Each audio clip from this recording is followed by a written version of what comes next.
Assalamualaikum warahmatullahi wabarakatuh. Hai, pada video kali ini saya akan menjelaskan tentang sistem koordinasi dan regulasi. Terlebih dahulu, perkenalkan, nama saya Stefani, NPM-nya 19119, dan video ini merupakan tugas dari mata kuliah perencanaan pembelajaran biologi yang dibimbing oleh Ibu Rona. Yuk simak videonya. Inilah video pembelajaran tentang sistem koordinasi dan regulasi.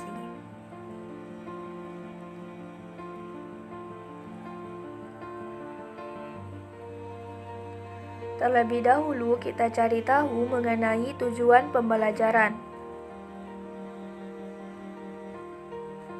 Yang pertama yaitu siswa dapat menganalisis struktur jaringan penyusun organ pada sistem saraf. Kemudian yang kedua, siswa dapat menganalisis struktur jaringan penyusun organ pada sistem hormon. Kemudian yang ketiga, siswa dapat menganalisis struktur jaringan penyusun organ pada sistem alat indera. Dan yang keempat, siswa dapat menjelaskan keterkaitan antara struktur jaringan penyusun organ pada sistem saraf dengan mekanisme koordinasi dan regulasi. Yang kelima yaitu siswa dapat menjelaskan keterkaitan antara struktur jaringan penyusun organ pada sistem hormon dengan mekanisme koordinasi dan regulasi.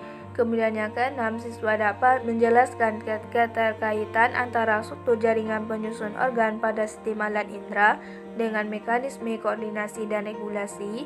Kemudian yang ketujuh, siswa dapat mengidentifikasi gangguan fungsi yang dapat terjadi pada sistem koordinasi manusia.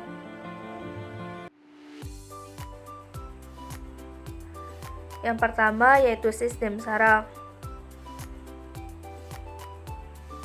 Sistem saraf berfungsi untuk menerima informasi dari semua bagian tubuh, menganalisis dan menyimpan informasi, serta mengirimkan perintah berdasarkan informasi yang diterima.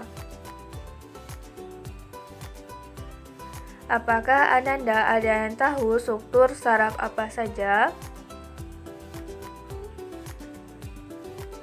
Struktur sel saraf terdiri atas yang pertama yaitu adanya dendrit.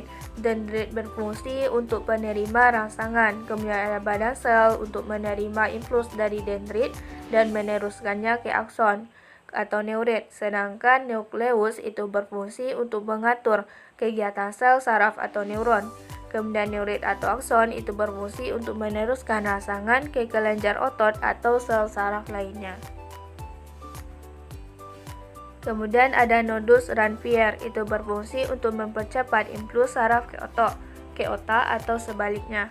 Kemudian ada fungsi dari sinapsis, yaitu untuk mengirimkan impuls dari akson ke dendrit di sel saraf lain. Kemudian baru sel Schwann itu berfungsi untuk mempercepat jalannya impuls, kemudian membantu menyediakan makanan untuk akson dan membantu regenerasi untuk neurit atau akson. Kemudian ada selubung myelin, itu berfungsi untuk melindungi akson dari kerusakan dan mencegah impuls bocor. Menurut fungsinya, neuron dikelompokkan menjadi 3, yaitu ada neuron sensoris, itu untuk membawa rangsangan dari reseptor ke sistem saraf pusat.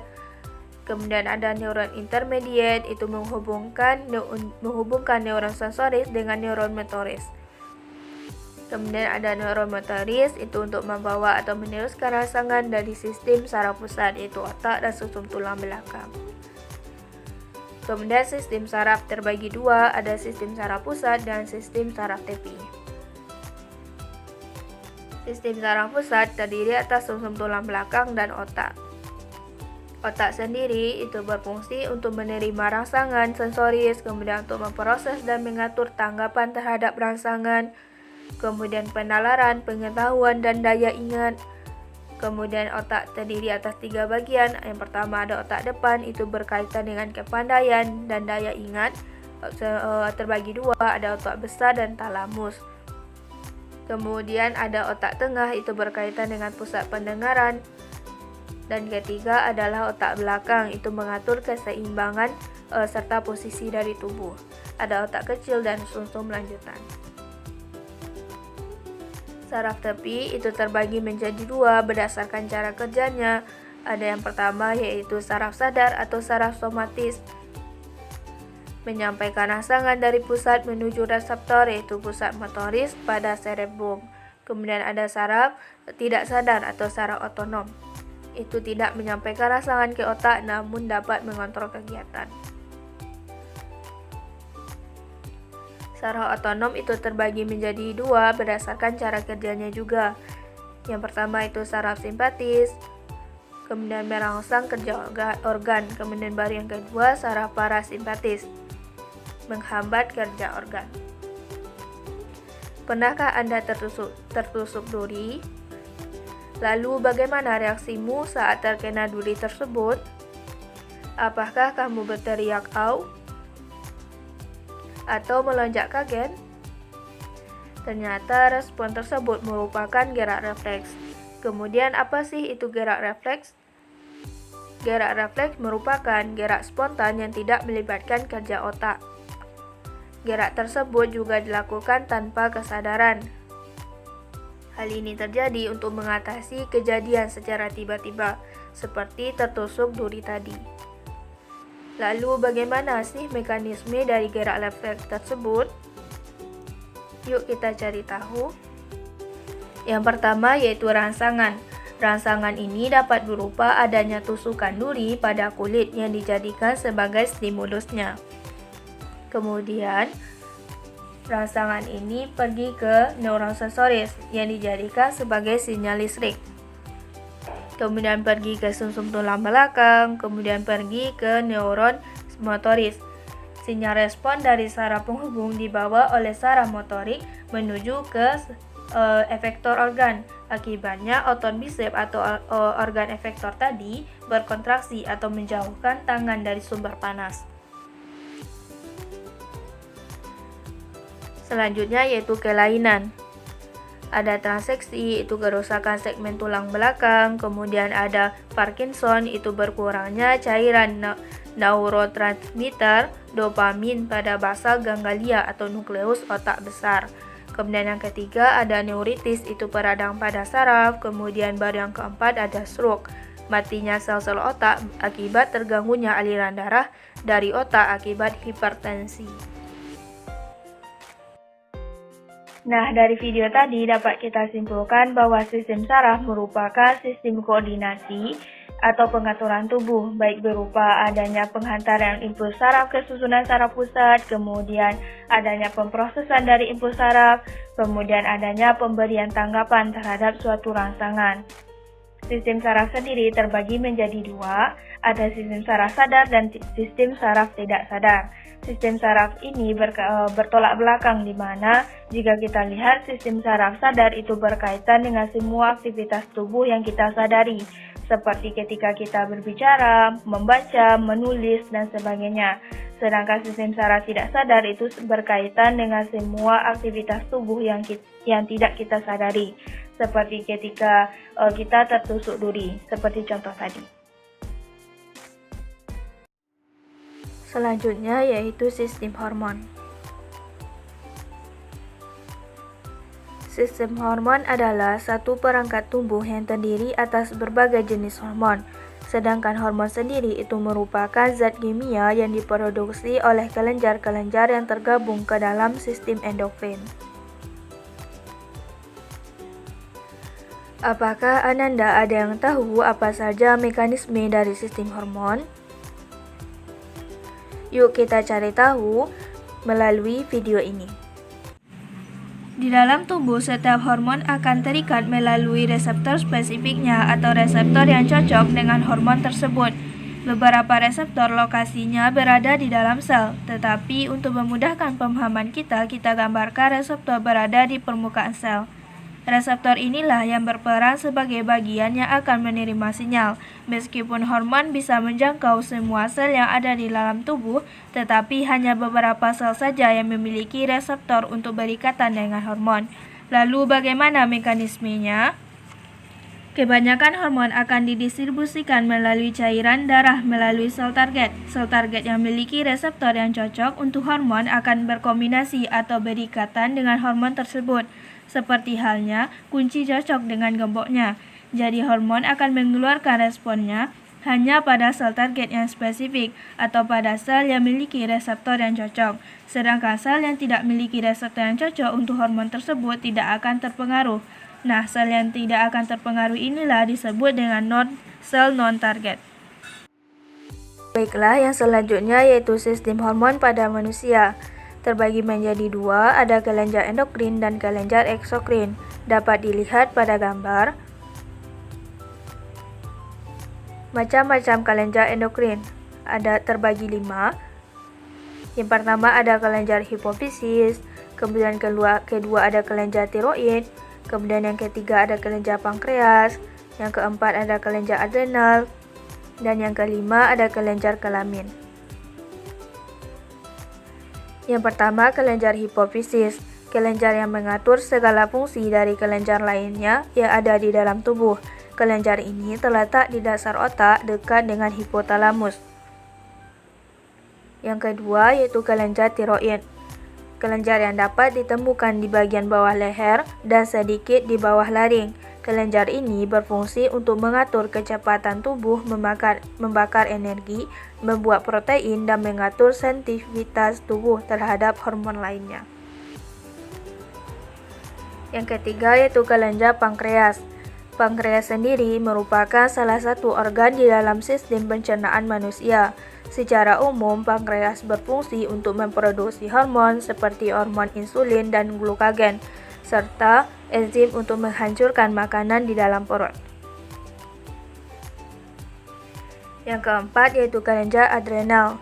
Kelenjar endokrin yang berbentuk segitiga yang terletak di atas ginjal. Kelenjar ini bertanggung jawab terhadap respons stres pada sintesis kortikosteroid dan katekolamin, termasuk kortisol dan hormon adrenalin. Yang kelima yaitu kelenjar kelamin. Kelenjar yang dihasilkan oleh alat kelamin pada pria dan wanita. Pada pria, kelenjar kelamin yang dihasilkan berasal dari testis, sedangkan pada wanita itu dari ovarium. Fungsi hormon kelamin ini yaitu memunculkan ciri kelamin sekunder pada manusia. Selanjutnya yaitu macam-macam kelenjar eksokrin.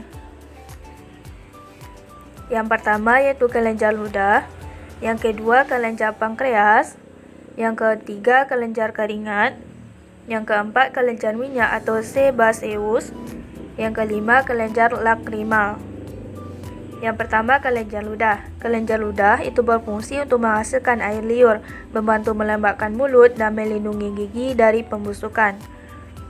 Yang kedua pankreas, itu berfungsi untuk mensekresikan enzim pencernaan seperti amilase, tripsin, dan lipase untuk mencerna karbohidrat, protein, dan lemak secara berurutan. Yang ketiga yaitu kelenjar keringat. Saat suhu terlalu panas, maka kelenjar ini akan mensekresikan keringat untuk mendinginkan suhu tubuh. Yang keempat yaitu kelenjar minyak atau sebaceus. Terdapat di kulit yang berfungsi untuk menghasilkan minyak alami atau sebum yang akan membantu melembabkan kulit serta membuat kulit dan rambut tahan terhadap air. Kelenjar lakrimal terletak di mata dan berfungsi untuk mensekresikan air mata yang mengandung protein, elektrolit, dan air untuk melembabkan, memelihara, dan melindungi permukaan mata.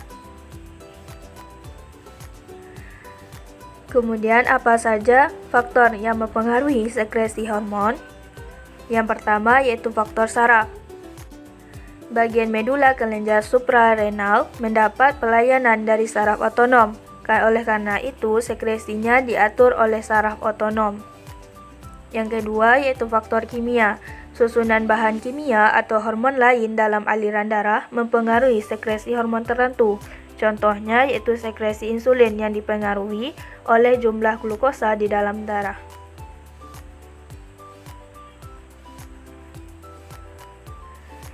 Selanjutnya yaitu kelainan pada sistem hormon. Yang pertama, sindrom Cushing.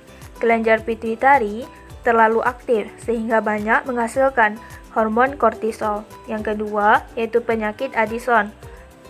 Berkurangnya hormon yang dipengaruhi oleh kelenjar adrenal. Kemudian yang ketiga yaitu gigantisme. Biasanya terjadi pada anak-anak ketika tumbuh menghasilkan hormon pertumbuhan yang berlebihan. Yang keempat yaitu hipotiroidisme, yaitu kelenjar tiroid terganggu dan tidak bisa menghasilkan cukup hormon.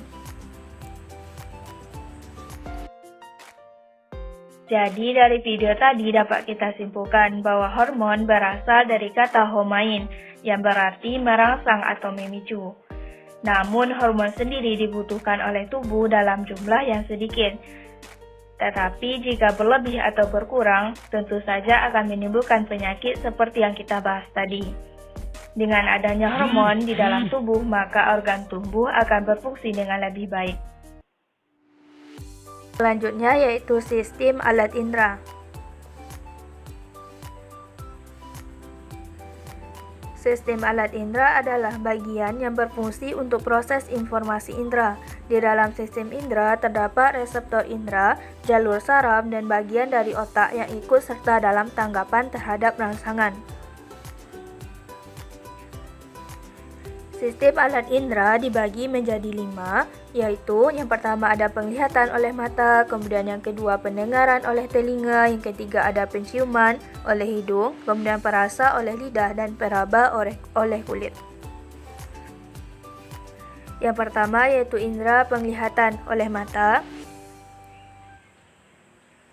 Mata digunakan untuk melihat, yang terdiri atas ada mata bagian luar dan mata bagian dalam.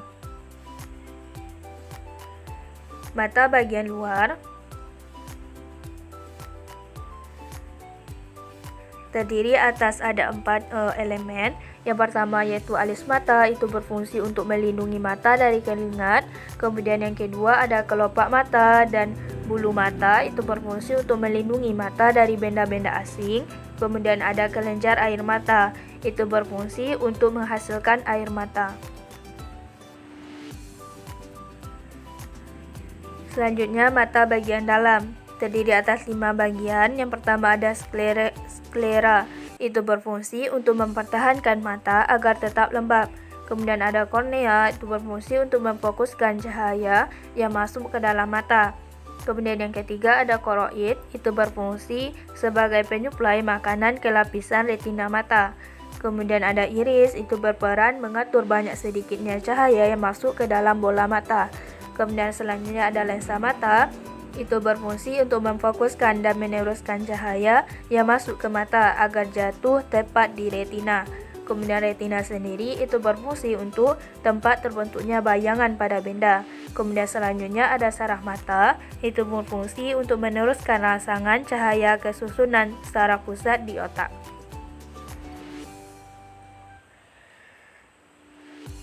Cara kerja dari mata itu jika melihat dekat atau akomodasi, otot berkontraksi, menarik koroid, kemudian ligamen berelaksasi, kemudian lensa menebal dan mencebong, memfokuskan cahaya dari benda yang dekat tersebut. Sedangkan jika melihat jauh, itu otot berelaksasi, kemudian koroid kembali ke posisi semula sehingga menjauh dari lensa. Sedangkan ligamen itu menarik lensa. Akibatnya lensa memipih, memfokuskan cahaya dari benda yang jauh.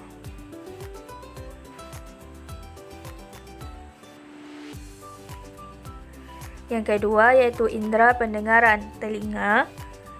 Telinga sendiri berfungsi untuk mendengar suara dan menjaga keseimbangan tubuh.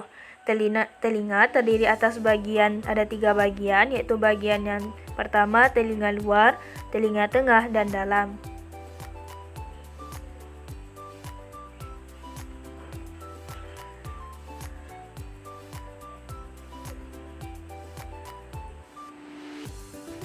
Bagian-bagian dari telinga. Yang pertama kita lihat dulu telinga luar. Itu terdiri atas 3 bagian. Ada daun telinga, berfungsi sebagai untuk menangkap gelombang suara yang masuk ke telinga. Kemudian lubang telinga itu berfungsi untuk jalan masuknya suara ke telinga. Sedangkan saluran telinga itu berfungsi untuk menghubungkan antara telinga luar dengan telinga tengah. Yang kedua yaitu telinga tengah. Terdiri atas 3 bagian pula. Yang pertama yaitu selaput pendengaran yang akan bergetar jika ada suara yang masuk melewati saluran telinga. Kemudian ada saluran eustachius, itu yang saluran yang menghubungkan telinga dalam, telinga dan mulut. Kemudian fungsinya untuk mengatur keseimbangan tubuh. Kemudian ada tulang-tulang pendengaran, yaitu ada tulang martil, landasan, dan sangurdi. Yang ketiga yaitu telinga dalam, terdiri atas ada tingkap jorong, tingkap bundar, saluran setengah lingkaran, dan rumah siput. Dapat dilihat pada gambar. Selanjutnya yaitu cara kerja dari telinga. Jika adanya suara, kemudian suara masuk melalui udara ke telinga, kemudian akibatnya gendang telinga bergetar, kemudian diteruskan oleh tulang-tulang pendengar, telinga ke ujung saraf, kemudian disampaikan ke otak agar diolah sehingga dapat mendengar. Yang ketiga yaitu indera penciuman oleh hidung. Hidung sendiri itu berfungsi untuk indera penciuman dan alat pernafasan. Bagian hidung ada lubang hidung, batang hidung, dan rongga hidung. Kemudian kita lihat yaitu bagian dari rongga hidung.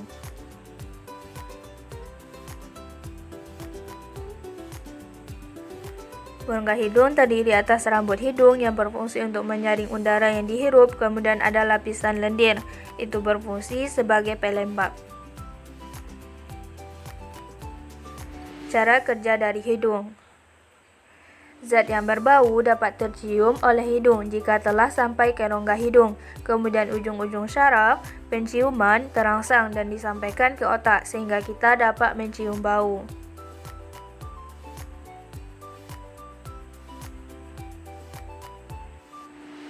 Selanjutnya yaitu yang keempat yaitu indera perasa oleh lidah. Fungsi lidah yaitu sebagai indera pengecap, kemudian sebagai alat berbicara dan pengatur letak makanan saat dikunyah serta membantu menelan. Bagian-bagian dari lidah, yang pertama ada permukaan lidah, itu terdapat adanya papila yang di dalamnya terdapat saraf pengecap, selaput yang berlendir. Kemudian bagian kedua adalah bagian lidah yang berdasarkan kemampuan ujung-ujung syaraf pengecap, baik itu rasa manis, rasa asin, rasa asam, dan rasa pahit. Cara kerja dari lidah itu tersendiri merupakan makanan dan minuman yang masuk ke mulut dapat merangsang saraf-saraf yang ada pada lidah. Selanjutnya saraf-saraf tersebut menyampaikan ke otak sehingga kita dapat merasakan apa yang kita makan dan minum. Yang kelima yaitu indera peraba oleh kulit. Kulit berfungsi sebagai indera peraba, kemudian sebagai pelindung tubuh dengan melapisi seluruh permukaan tubuh, kemudian sebagai bagian tubuh yang sangat penting untuk unsur keindahan.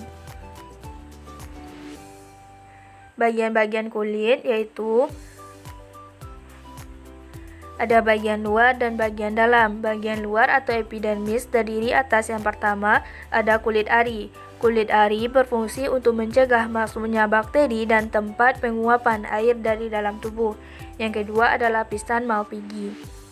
Selanjutnya adalah bagian dari lapisan dalam atau dermis. Yang pertama ada saraf rangsang, itu berfungsi sebagai sensor peraba, pembuluh darah. Zat melanin itu berfungsi sebagai penangkal sinar ultraviolet yang berbahaya dan sebagai zat warna pada permukaan kulit. Kemudian yang keempat yaitu jaringan lemak, berfungsi untuk mengedapkan air di kulit agar kulit tetap lembab. Kemudian baru kelenjar keringat, itu berfungsi mengeluarkan keringat. Baru yang selanjutnya yaitu kelenjar minyak, berfungsi melumasi kulit agar tidak kering. Dapat dilihat pada gambar di samping. Cara kerja dari kulit itu sendiri yaitu adanya rangsangan, kemudian rangsangan diterima oleh sel-sel reseptor, kemudian masuk ke otak dan diolah oleh otak, kemudian akibatnya kita merasakan rangsangan dan otak menanggapi rangsangan tersebut. Kelainan pada sistem alat indera yang pertama yaitu bisul atau furunkel. Itu infeksi kulit yang berbentuk benjolan merah dan dapat membesar. Kemudian kudis atau skabies itu disebabkan oleh parasit tungau yakni Sarcoptes scabiei varhominis. Yang ketiga ada eksim atau dermatitis, itu disebabkan oleh adanya alergi pada rangsangan zat kimia seperti adanya deterjen, kemudian sabun, kosmetik, dan sebagainya. Kemudian ada kurap, Itu disebabkan oleh adanya jamur, karena kurang bersihnya menjaga kebersihan dari kulit. Nah, dari video tadi juga dapat kita simpulkan bahwa alat indera merupakan alat yang sangat berguna bagi tubuh untuk mengetahui keadaan di luar tubuh, atau juga dapat dikatakan sebagai jendela bagi tubuh. Nah, kesimpulan lagi bahwa sistem koordinasi terdiri atas 3, ada sistem saraf, sistem hormon, dan sistem alat indera yang harus dijaga atau dipertanggungjawabkan, dan harus adanya rasa bersyukur terhadap titipan yang telah dititipkan oleh Tuhan Yang Maha Esa. Nah, sekian dari video saya. Thanks for watching my video and bye. Assalamualaikum warahmatullahi wabarakatuh.